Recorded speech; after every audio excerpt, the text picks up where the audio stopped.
La Turquie traverse une crise politique majeure. L'arrestation du maire d'Istanbul, Ekrem İmamoğlu, a déclenché un vaste mouvement de contestation à travers le pays. Répression, atteinte aux libertés démocratiques, tension avec l'Union européenne. Où en est la situation ? On fait le point avec Soukaina Belniazid. Depuis mercredi, la Turquie est en proie à une contestation d'ampleur inédite depuis les manifestations de Gezi en 2013. L'étincelle, l'incarcération d'Ekrem İmamoğlu, maire d'Istanbul et principal opposant au président Erdogan. Officiellement accusé de corruption, il dénonce un procès politique visant à l'éliminer de la scène publique. En réponse, des milliers de manifestants ont investi les rues d'Istanbul, d'Ankara et d'Izmir, bravant les interdictions de rassemblement imposées par les autorités. Selon l'AFP, plus de 1130 personnes ont déjà été arrêtées. Parmi elles, une dizaine de journalistes, ce qui alimente les inquiétudes sur la liberté de la presse en Turquie.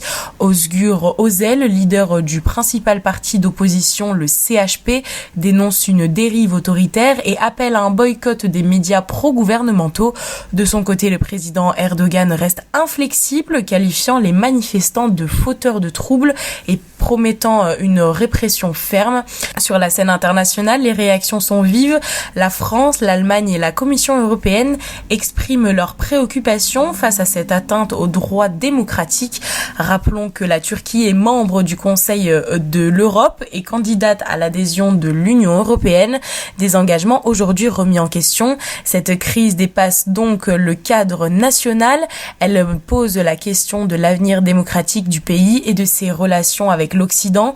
Pour l'instant, la contestation ne faiblit pas et les jours à venir seront déterminants pour la suite des événements. Une situation tendue et incertaine en Turquie où l'opposition tente de résister face à un pouvoir de plus en plus autoritaire. Reste à voir donc si cette mobilisation pourra faire fléchir la politique du président Erdogan.